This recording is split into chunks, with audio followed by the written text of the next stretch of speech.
Hello viewers, আশা করি আপনারা সকলেই ভালো আছেন। আজকে আমি একটা কাতলা মাছের রেসিপি নিয়ে এসেছি। আপনারা তো কাতলা মাছ অনেকভাবেই খান, অনেকভাবেই রান্না করেন। একবার এভাবে রান্না করুন, নিজেরাও খান, বাড়ির লোকদের খাওয়ান, দেখুন কীরকম রেসপন্স পান। এই রেসিপিটির নাম পেশোয়ারি কাতলা কোরমা। একদম খুব সহজ পদ্ধতিতে হয়ে যায়, একটু বেশি ইনগ্রিডিয়েন্টস লাগে, তবে একদম খুব সহজ পদ্ধতি। নুন, হলুদ, লঙ্কা গুঁড়ো, একটু তেল দিয়ে আমি মাখিয়ে নিলাম প্রথমে মাছগুলো। গ্যাসে কড়াই গরম হয়ে গেছে, আমি এবারে দিয়ে দিচ্ছি এখানে সাদা তেল বা রিফাইন্ড অয়েল। আমি এই মাছটা আজকে রিফাইন্ড অয়েলেই করব, সরষের তেলে করব না। তেলটা গরম হয়ে গেছে। আর যেটা বলছিলাম, যারা কাতলা মাছ বা রুই মাছ সবসময় ঝোল খেতে ইচ্ছা করে না, আর ছেলেমেয়েরা সবসময় ঝোল খেতে চায়ও না, বা বাড়িতে কোনো গেস্ট এসেছে, সেক্ষেত্রে আপনারা এই মাছটা অনায়াসে এইভাবে রান্না করে তাদেরকে খাওয়াতে পারেন। খুব সুন্দর হয় এই রান্নাটা খেতে। আপনারা অনায়াসে এই মাছটা তাদেরকে রান্না করে খাওয়াতে পারেন।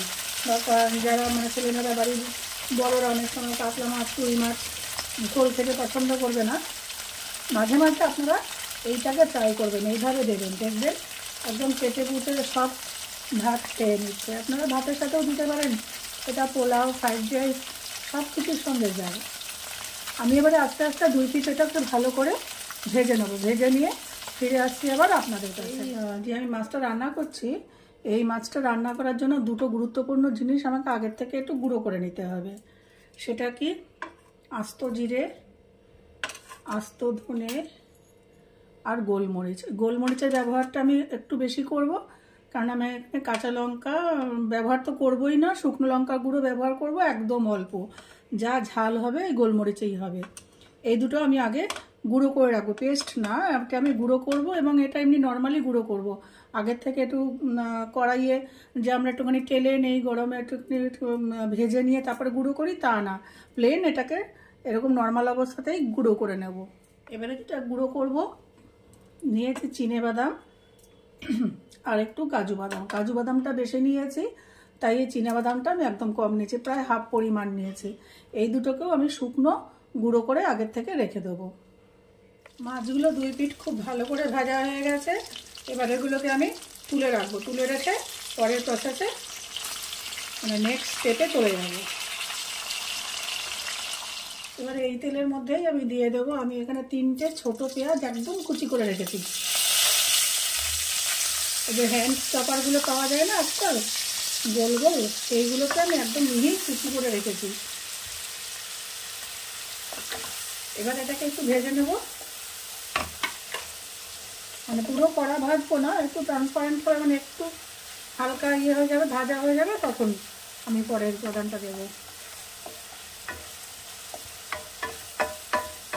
রান্নাটা কিন্তু অনেকটা কষানোর উপর নির্ভর করে, আপনি কতটা কষছেন, কীভাবে কষাচ্ছেন মশলাটা, তার উপরে কিন্তু রান্নার স্বাদ অনেকাংশে নির্ভর করে।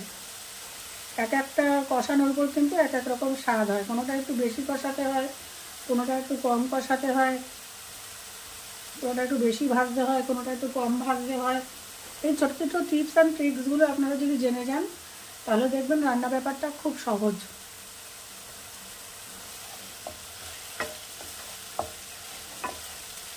এটা যেমন একদম কড়া ভাজবো না, আর একটু ট্রান্সপারেন্ট হবে পেঁয়াজটা, ততক্ষণ পর্যন্ত আমি এটাকে নাড়তে থাকবো, নাহলে একটা পাশ ভাজা হবে আরেকটা পাশ হবে না। এটাও কিন্তু একটা টিপস। আমরা কিন্তু পেঁয়াজ দিয়ে চলে যাই, এরকম ছোটো কুচি পেঁয়াজ দিয়ে অন্য কাজটা করতে চলে যাই না, পেঁয়াজ দিয়ে এরকম কিছুক্ষণ নাড়াতে হবে, যেন দুটো পাশেই ভালো করে পেঁয়াজের সমস্ত অংশ যেনই ভালো করে ভাজা হয়।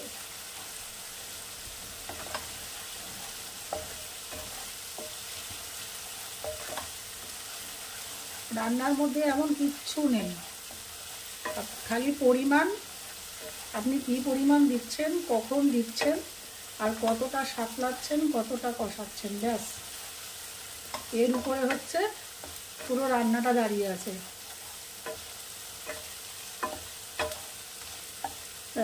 এরপর আমি কি করব, আমার পেঁয়াজ মোটামুটি কাটা হয়ে গেছে। এরপর আমি দিয়ে দেব গ্রেটারে আমি রসুন কুচি করে রেখেছি, এই বড় চামচের 1 চামচ মতন আমি দিয়ে দিলাম রসুন কুচি। আর দিয়ে না চামচ দিয়ে দিই, তাহলে আপনাদের সুবিধা হবে বুঝতে। আমার তো যেহেতু একটা মাপ চলে এসছে হাতে, সেই জন্য হাতটাই চলে বেশি, চামচ দিয়ে দেখালে আপনাদের সুবিধা হবে। বড় চামচের 1 চামচ দিলাম আদা কুচি দিয়ে গ্যাসের ফ্লেম আমি একদম লো করে দেবো, দিয়ে এটাকে কষাবো। জাস্ট মিনিট খানেক হালকা আছে আমি এটাকে কষাতে থাকবো। মিনিট খানেক নাড়াচাড়া করার পর আমি দিয়ে দিচ্ছি পরিমাণ মতো স্বাদ অনুযায়ী একটু লবণ দিলাম, সামান্য একটু হলুদ দিলাম। এটাতে হলুদের ব্যবহার একদম কম হবে। এবারে আমি 3 বড় চামচ টক দই নিয়েছি, প্লেন টক দই নিয়ে জাস্ট একটু চামচ দিয়ে ফেটিয়ে রেখেছি। এবার দিয়ে দেব এই টক দইটা।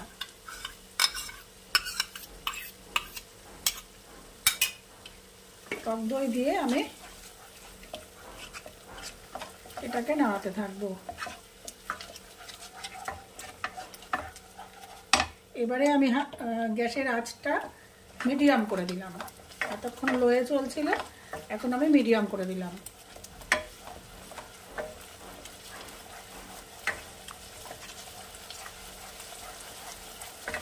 আপনারা স্টেপ বাই স্টেপ দেখতে থাকুন যে কীভাবে এই মাছ রান্নাটা আমি কমপ্লিট করি। আর এটা সবার শেষে এত দুর্দান্ত হয় খেতে, বলার অপেক্ষা রাখে না। আপনারা তো মাছ রান্না জানেনই, কাতলা রুই কীভাবে রান্না করতে হয় নর্মাল, কিন্তু এটা নর্মালের মধ্যেও আলাদা।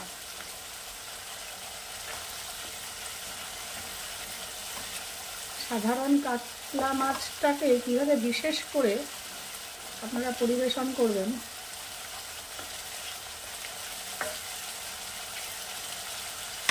এবারে আমি গ্যাসের আঁচটাকে একদম আবার কমিয়ে দিলাম। এবারে আমি কি দেব, এবারে আমি খুন্তিটা সরিয়ে রাখি। এবারে আমি দিয়ে দেবো এর মধ্যে আমি যে আস্ত ধনে, আস্ত জিরে এবং গরম এই গোলমরিচ, গরম মশলা বলছিলাম, সেই গুঁড়োটা দিয়ে দিলাম 3 চামচ। গুঁড়ো করে রেখেছিলাম, দিয়ে দিলাম 3 চামচ। আবার এটাকে আমি নাড়াচাড়া করবো।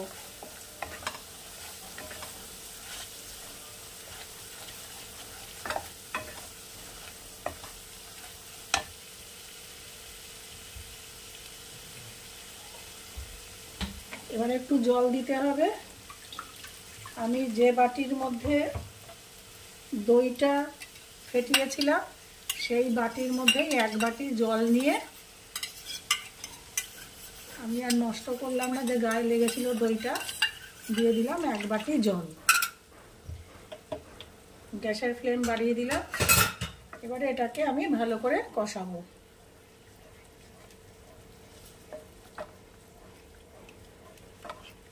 আপনারা এখানে কিন্তু পেঁয়াজে আমি যা কুচি করে দিলাম বা রসুন কুচি, আদা কুচি, আপনারা কিন্তু এটাকে পেস্টেও ব্যবহার করতে পারেন। তবে কুচি করলে বা এই মশলাটা গুঁড়ো করে করলে এর একটা আলাদা টেক্সচার আসে, খুব সুন্দর একটা টেক্সচার আসে, যেটা পেস্ট দিয়ে করলে হয় না। সেই জন্য মশলাগুলোকে আমি পেস্ট করিনি। আদা, রসুন, পেঁয়াজটাকে আমি একদম মিহি আমি গ্রেট করেছি, আর মশলাগুলোকে শুকনো গুঁড়ো করেছি।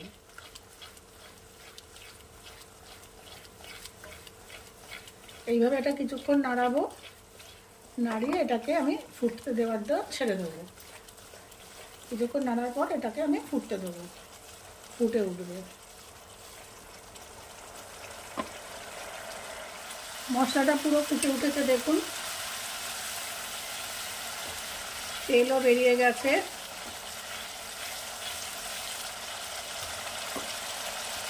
এইবারে আমি যে বাদাম, চিনা বাদাম আর কাজু বাদাম যে গুঁড়ো করে রেখেছিলাম, দিয়ে দিলাম সেটা দিয়ে দিলাম এই চামচে, এটা বড় চামচ নয়, মিডিয়াম চামচে 4 চামচ দিয়ে দিলাম। পরে আমি যখন সার্ভ করবো তখন উপর দিয়ে একটু জাস্ট গার্নিশিংয়ের জন্য ছড়িয়ে দেবো, আর কিছু না, সবটাই আমি এখানে দিয়ে দিয়েছি। এবারে দিয়ে দেবো অল্প একটু জল, সামান্য 2-3 চামচ, বড় চামচ জল।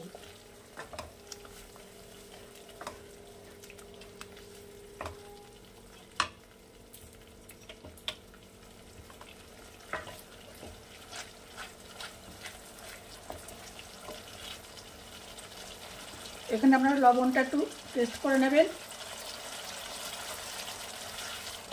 হ্যাঁ, লবণ ঠিক আছে এখানে, যদি প্রয়োজন হয় আপনারা এখানে লবণ দিয়ে নেবেন। আচ্ছা, এবারে আমি কী দেবো, এবারে আমি দেবো একটা টমেটো, আমি এরকম কুচি করে রেখেছিলাম, এই যে এরকম পিস পিস করে রেখেছিলাম, দিয়ে দেবো এই একটা টমেটো কুচি করা। এটা সবার শেষে দিলাম জাস্ট ফর শো, একটু মাছটার মধ্যে লাল লাল একটা ভাব থাকবে, দেখতে ভালো লাগবে। এটার কোনো টেস্ট আসবে না, তার কারণ আমি এখানে টক দই দিয়েছি, টক দইয়ের টেস্টটাই এখানে আসবে, টক দই, বাদাম।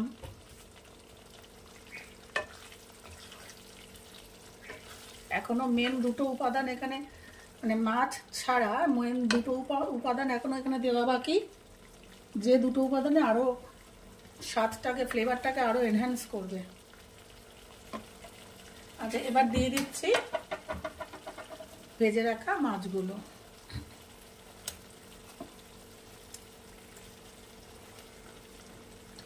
এক পিঠ কিছুটা হওয়ার পর আমি উল্টে দেবো কিছুটা।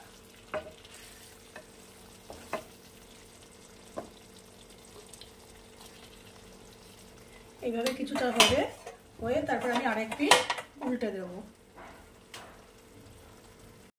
মিনিট খানেক খাওয়ার পর আমি মাছগুলোকে উল্টে দিয়েছিলাম, উল্টে দিয়ে আরও মিনিট খানেক এটাকে হতে দিয়েছি, মানে আমি 2 মিনিট এটাকে রান্না করলাম, 2 মিনিট রান্না করলাম। এবারে দিয়ে দেবো সামান্য একটু চিনি ছড়িয়ে দেবো, জাস্ট একটু চিনি ছড়িয়ে দিলাম। এবারে দেব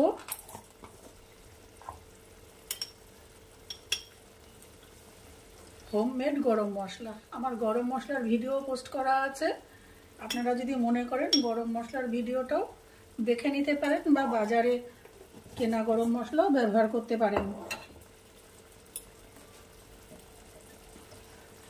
তবে হোমমেড গরম মশলার আলাদা একটা স্বাদ, পুরো রান্নাটাকেই বদলে দেবে হোমমেড গরম মশলা। এইভাবে আমি মাছগুলোকে আবার একটু উল্টে দিলাম। আপনারা যদি আরেকটু ঝোল রাখতে পছন্দ করেন, একটু গরম জল এর মধ্যে দিয়ে দেবেন এই পর্যায়ে, এর আগেও দেবেন না, পরেও দেবেন না, ঠিক এই পর্যায়ে যদি আরেকটু ঝোল রাখা পছন্দ করেন, এই পর্যায়ে আপনারা আরেকটু গরম জল অ্যাড করবেন। আচ্ছা, এরপরে আমি দিয়ে দেব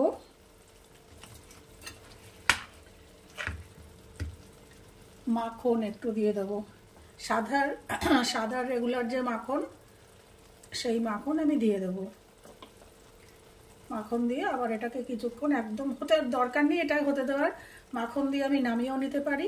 আরেকটা কথা, আপনারা যদি একটু বেশি টক খাওয়া পছন্দ করেন, এর মধ্যে লেবুর রস দিতে পারেন, তবে লেবুর রস না দেওয়াটাই বেটার। আমি সাজেস্ট করব লেবুর রস দেবেন না, কেননা এখানে টক দই আছে, টমেটো আছে, লেবুর রস দেওয়ার কোনো প্রয়োজন নেই। আর নামানোর আগে আপনারা যদি পছন্দ করেন তাহলে এর মধ্যে ধনেপাতা কুচি দিয়ে সার্ভ করতে পারেন। আমি আজকের রান্নায় ধনেপাতা কুচি দেব না, যেহেতু যারা খাবে এই মাছটা আজকে, তারা ধনেপাতা একদমই খায় না, সেই জন্য ধনেপাতা আজকে দিলাম না। তারা ধনেপাতা পছন্দই করে না। আজকে আমার বাড়িতে যারা গেস্ট আসবে দুজন, তারা ধনেপাতা খায় না, সেই জন্য আমি ধনেপাতা দিলাম না। তবে আপনারা যদি ধনেপাতা পছন্দ করেন, অবশ্যই অবশ্যই এর মধ্যে নামানোর আগে ধনেপাতা দেবেন। এবার মাছগুলোকে উল্টে দিয়ে আমি এটা জাস্ট ঢাকনা চাপা দিয়ে রাখবো, দিয়ে সার্ভ করার সময় সার্ভ করব। আর আমি ফিরে আসছি মাছটা প্লেটিং করে। এভাবে হালকা হাতে উল্টে দেবেন, কেন মাখনটা একটা পাশে যাবে, মাখনের টেস্টটা ফ্লেভারটা তা তো হয় না, দুটো দিকেই মাছের সমান ফ্লেভার আর টেস্ট যাওয়া দরকার। সেই জন্য আমি নাড়িয়ে দিয়ে উল্টিয়ে দিয়ে জাস্ট গ্যাসটাকে অফ করে আমি ঢাকনা চাপা দিয়ে এটাকে রেখে দেবো। যখন সার্ভ করার তখন আমি এটাকে সার্ভ করব। ফিরে আসছি প্লেটিং করে।